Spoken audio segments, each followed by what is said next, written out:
Ahora mismo, a 5000 kilómetros bajo tus pies hay una bola de metal sólido. Es más grande que Plutón. Está a más de 5000 grados, casi tan caliente como la superficie del Sol. Y además, está girando. Nadie jamás la ha visto, y aún así sabemos que está ahí. Para llegar hasta ella, tendrías que bajar 6371 kilómetros. ¿Y sabes cuánto hemos bajado? 12 kilómetros. Ni siquiera el 0,2% del camino. Y para conseguir esas 12, la Unión Soviética tardó 20 años y al final se terminó rindiendo. Así que piénsalo, nunca hemos entrado. No podemos ni siquiera entrar y con la tecnología que existe hoy, probablemente jamás lo vamos a hacer. Pero aún así, puedo decirte que ahí abajo hay una esfera de metal. ¿De qué está hecha? ¿A qué temperatura está? E incluso te puedo decir que gira a su propio ritmo. ¿Cómo demonios lo sabemos? Esa pregunta tardó 3 siglos en responderse. ¿Y quién la respondió? Ni siquiera bajó un solo metro. Antes de seguir, un favor rápido. Si el botón de aquí abajo dice suscribirse, significa que todavía no formas parte de este canal. Esta historia termina con alguien que encontró el centro del planeta desde un escritorio, con fichas de cartón, y si te quedas viéndolo vas a entender exactamente cómo lo hizo. Así que nos ayudaría muchísimo que te suscribieras al canal. Es completamente gratis. Muchas gracias. Capítulo 1. La brújula. Tenemos que ir a 1692 y hablar de un problema que hoy suena ridículo, pero que costaba barcos y muchas vidas. La brújula mentía. No apuntaba al norte verdadero. Eso ya se sabía, pero el problema era aún peor. Constantemente cambiaba. En Londres, en 1580, la aguja se desviaba 11 grados hacia el este y 1657 apuntaba exactamente al norte. Y para 1692 se había pasado al otro lado, 6 grados al oeste, 17 grados de diferencia en tan solo 112 años. Imagínate lo que significaba esto si tú cruzabas el Atlántico. El instrumento del que depende tu vida constantemente se está moviendo y nadie sabe por qué ni hacia dónde. Pero el hombre que se obsesionó con esto fue Edmund Halley. Y es bien importante que sepas quién era, porque si no, no tiene sentido esto. Halley fue quien calculó que 3 cometas aparecidos con diferentes décadas en realidad eran el mismo cometa volviendo una y otra vez, y predijo su regreso para 1758. Murió 17 años antes de volver a verlo, pero lo hizo. Podríamos decir que lo predijo con precisión. También fue quien editó y pagó de su bolsillo la publicación de Principia de Newton, el libro más importante de física que existe. Así que sí, le debemos a Halley que podamos leer a Newton el día de hoy. Y este hombre fue la primera persona que publicó que la Tierra estaba hueca. ¿Y sabes qué es lo increíble? No lo escribió en un panfleto, lo escribió en la revista científica más prestigiosa del mundo, con el aval de la Royal Society. Y su razonamiento fue el siguiente. Un imán tiene 2 polos, solo 2. Las mediciones de la Tierra parecían indicar que tenía 4. Primer problema. Segundo más grave. Los polos de un imán no se mueven, están fijos en el material, y los de la Tierra claramente se estaban moviendo. Entonces Halley dio el siguiente salto. Si lo que genera el campo se está moviendo y la superficie donde vivimos no se mueve con él, la única explicación es que estén separados, que lo que esté adentro esté suelto, girando a un ritmo distinto del suelo que nosotros estamos pisando. Y dedujo incluso la dirección, el oeste. Su modelo era una Tierra con esferas concéntricas una dentro de la otra, girando, cada una a su velocidad. Incluso propuso que estuvieran habitadas, aunque él mismo confesó por escrito que eso lo puso sobre todo por los que se preguntaban, bueno, ¿y esto para qué sirve? Y hay un detalle que lo hace todavía más raro. Para calcular cuánto hueco cabía dentro de la Tierra, Halley usó un dato del libro de Newton sobre la densidad de la Luna. Ese número, en esa primera edición, estaba equivocado por un factor de 3. El hombre que llevó los Principia a la imprenta construyó su teoría más equivocada sobre un error del libro que él mismo publicó. 126 años después, la idea muta en algo mucho más ambicioso. 10 de abril de 1818, un ex capitán del ejército de Estados Unidos llamado John Cliff Symes manda imprimir 500 copias de una carta y las envía a los gobiernos, a príncipes, a universidades y sociedades científicas de todo el mundo. Te preguntarás qué es lo que dice, y es lo siguiente. Declaró que la Tierra estaba hueca y era habitable por dentro, y que estaba abierta por los 2 polos, y remata: comprometo mi vida en apoyo de esta verdad. Además, adjuntó una copia, un certificado médico firmado por un doctor declarando que no estaba loco. Capítulo 2. La escalada. Sims pasó el resto de su vida intentando comprobar y que alguien financiara una expedición para poder entrar al polo. Presentó peticiones al Congreso durante años. Y aquí quiero ser bien preciso, porque circula una versión que dice que el Congreso votó y perdió por poco, pero no es cierto, nunca hubo votación. Cada petición se terminaba archivando y ahí moría. Pero el movimiento que creó ya no dependía de él. Su compañero de conferencias, un editor de Ohio, se separó de él. Admitió en público que la teoría podría ser falsa y le dio la vuelta al proyecto entero. Y en vez de pedir dinero para entrar a la Tierra, lo pidió para explorar los mares del sur. Ciencia, comercio, ballenas, argumentos que un congreso sí termina comprando. Y funcionó.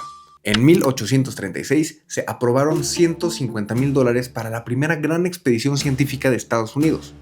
6 barcos, 346 hombres y 4 años dando la vuelta al mundo.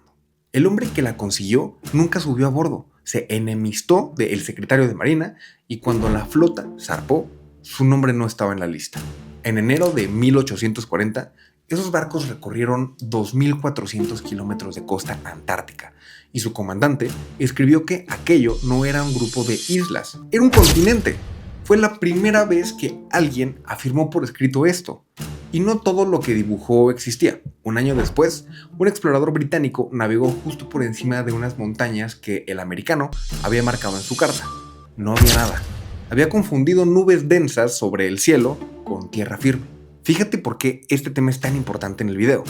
Porque gente muy inteligente, mirando con toda la atención del mundo, estaba viendo cosas que ya no están. Cometieron errores. Y la idea sobre incluso el siglo XX todavía hoy se cita como prueba un diario secreto del almirante Byrd, que supuestamente voló al interior de la Tierra en 1947. Ese diario dice que el vuelo fue sobre el Polo Norte. En esa fecha Byrd estaba sobre la Antártida, a 20,000 kilómetros, con 11 corresponsales de prensa documentando cada movimiento. El falsificador confundió los polos, y por eso sí queda duda de que este texto pues era falso. Además utilizaron términos como complejo militar que años después existieron. Mientras tanto, en el otro extremo del mundo, alguien decidió dejarse de teorías y comenzar a cavar. Mayo de 1970, península de Kola, al norte de Rusia, los soviéticos empezaron a perforar la Tierra.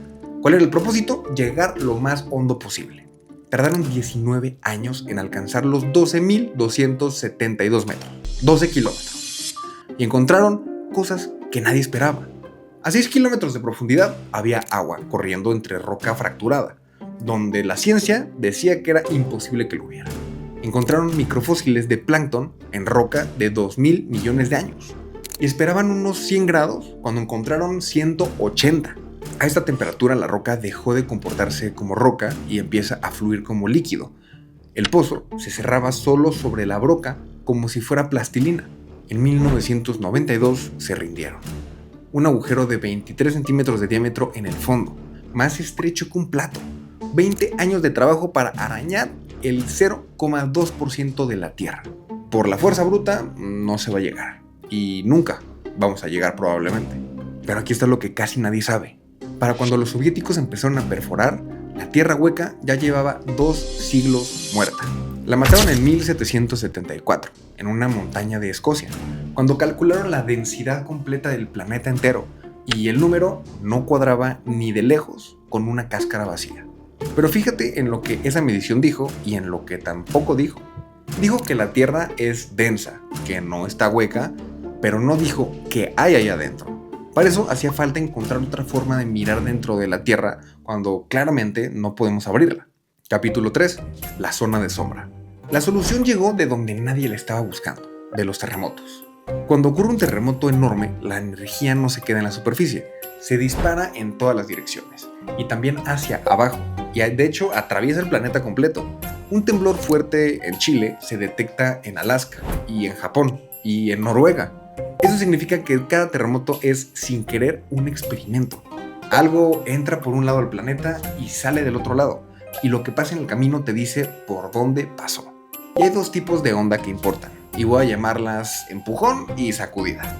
El empujón comprime el material hacia adelante, como cuando aprietas un resorte, Eso funciona en cualquier cosa, en la roca, en el agua o en el aire. Y la sacudida es distinta. Mueve el material de lado, perpendicular al avance. Y aquí está la clave. Eso solo funciona si el material puede resistirse a lo que lo deformen de lado. Una gelatina puede. La sacudes, deforma y regresa a lo que es. El agua no. Y si intentas sacudir el agua de lado, el agua simplemente se aparta. No transmite nada. Así que la sacudida atraviesa sólidos, pero muere en los líquidos. Quédate con eso. A principios del siglo XX, los sismólogos empezaron a poner instrumentos por todo el mundo y a comparar. Aquí es donde aparece algo muy raro. Cuando ocurre un terremoto, hay una franja entera del planeta al otro lado del mundo donde las ondas no están llegando. Estaciones perfectamente buenas, funcionando bien, que deberían de estar registrando el temblor y no registran casi nada. Le pusieron un nombre preciso, la zona de sombra. ¿Y qué está produciendo la sombra? Un objeto, algo que se interpone y que desvía lo que le llega. Ahí está la primera prueba de que la Tierra no es una bola uniforme de roca. Hay algo distinto en el centro, lo bastante grande, y lo bastante diferente como para torcer las ondas y dejar una zona ciega detrás. En 1913, un sismólogo alemán calculó a qué profundidad empieza ese algo, 2.900 kilómetros. Ese número, de hace más de un siglo, es prácticamente el que usamos el día de hoy. Y luego vino la pregunta siguiente, ¿de qué está hecho? Aquí vuelve la sacudida. Si buscas las ondas de sacudida al otro lado del planeta, después de que haya tenido que atravesar el centro, no aparecen. Desaparecen por completo. ¿Y sabes qué es lo que significa? ¿Recuerdas de lo que hablamos? Eso de ahí adentro es líquido. Pero ok. Fíjate en un detalle porque yo sé que te dije que había metal sólido. Esto está bien interesante. El mismo hombre que buscó esas ondas y no las encontró, se negó durante años a afirmar que el núcleo fuera líquido. Su argumento era impecable. Que yo no encuentre algo no demuestra que no está, solo demuestra que no lo encontré. Hizo falta otro científico con un argumento completamente diferente basado en cómo se deforma la Tierra entera con las mareas. Y con eso el mapa parecía terminado. Una corteza, un manto de roca y en el centro un océano metal líquido. Fin de la historia. Porque yo te dije al principio que ahí abajo hay una bola de metal sólido. Y acabo de decirte que en el centro de la Tierra el océano es un metal líquido. Y entender por qué las dos cosas son tan ciertas terminó tardando 20 años. Capítulo 4. Lehmann. En Copenhague trabajaba una matemática llamada Inge Lehmann.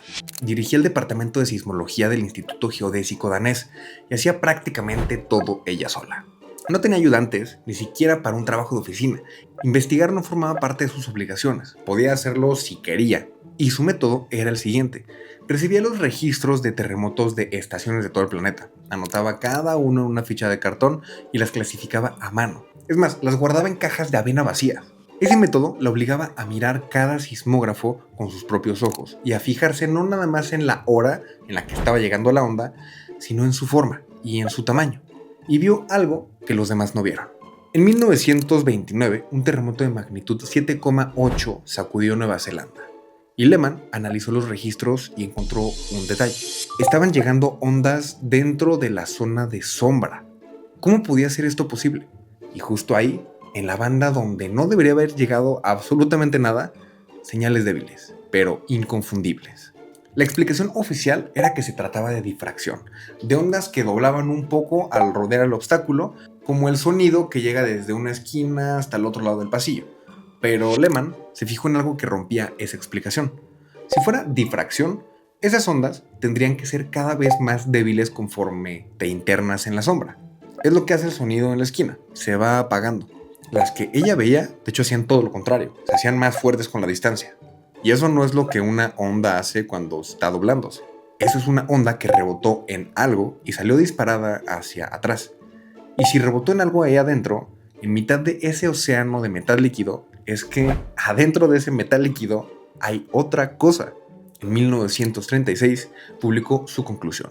Dentro de ese océano de metal líquido, más abajo todavía hay una esfera. Un núcleo dentro del núcleo, donde las ondas viajan más rápido, que funcionan como un lente y devuelven parte de la energía hacia la zona ciega. A 2.900 kilómetros empieza el líquido y a 5.150 en el centro de ese líquido está la bola de metal con la que empezó este video. Calculó su tamaño y se pasó apenas unos 15% respecto a la cifra que manejamos el día de hoy, con lápiz, papel y fichas de cartón. Ese artículo, de hecho, existe y se llama P'. Lehman no dijo que ese núcleo interno fuera sólido. Dijo algo mucho más modesto, que ahí adentro habían ondas que iban más rápido y que era sólido lo propusieron otras personas, años mucho más tarde. La confirmación definitiva tardó décadas y llegó de la forma más extraña posible, con explosiones nucleares subterráneas, que generaban ondas mucho más limpias que cualquier terremoto natural. Capítulo 5. El giro. Vamos a regresar con Halley. Su tierra hueca es falsa. Parece que no hay cascarones, no hay atmósferas subterráneas y no hay nadie viviendo ahí abajo. O bueno, es lo que la ciencia o los datos de hoy nos dicen. Pero mira otra vez lo que dedujo y olvídate del dibujo. Dijo que su variación de la brújula solo tenía sentido si lo que genera un campo electromagnético está dentro del planeta. Y eso era verdad. Lo genera metal líquido en movimientos a 2.900 kilómetros de profundidad. Dijo que esa parte interior tiene que estar desacoplada de la superficie, que son dos partes independientes, porque entonces se movería todo junto y no giraría nada más la parte interna. Eso también estaba completamente correcto, está separada del manto. Y dijo que gira a un ritmo distinto que el suelo que nosotros pisamos. Y eso también era correcto. Es la explicación que hoy manejamos, de hecho, para la deriva del campo magnético. Aunque sigue siendo un debate abierto entre especialistas, sabemos que es algo que sucede. De hecho, incluso acertó con la dirección. Escribió que el movimiento se iba hacia el oeste. Y sí, va hacia allá. Pero Halley no tenía sismógrafos, no tenía estaciones en otros continentes, no tenía ninguna forma de mirar dentro. Tenía una brújula, unos registros viejos y una pregunta que no lo dejaba dormir.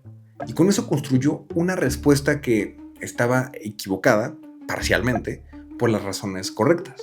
Nunca hemos bajado más de 12 kilómetros, y aún así conocemos el interior de nuestro planeta mejor que el fondo de nuestros propios océanos. ¿Y qué crees? No lo conseguimos cavando, lo conseguimos escuchando lo que salía del otro lado, y siendo lo bastante honestos para admitir cuando algún detalle no encajaba. Esa bola de metal sigue ahí, está abajo, bajo tus pies, después de muchos kilómetros, está girando, y aún así nadie jamás la ha visto. Pero este tipo de producción, esta investigación profunda, estos guiones que te llevan a lugares increíbles, solamente es posible si tú nos ayudas a crecer. Y si este video te dejó con ganas de más, si quieres que sigamos explorando los misterios que el mundo guarda en secreto, nos ayudaría muchísimo que te suscribieras al canal. Muchas gracias. YouTube ha seleccionado especialmente para ti otro video que creemos que te va a encantar. Lo puedes ver ahora, en esta pantalla final.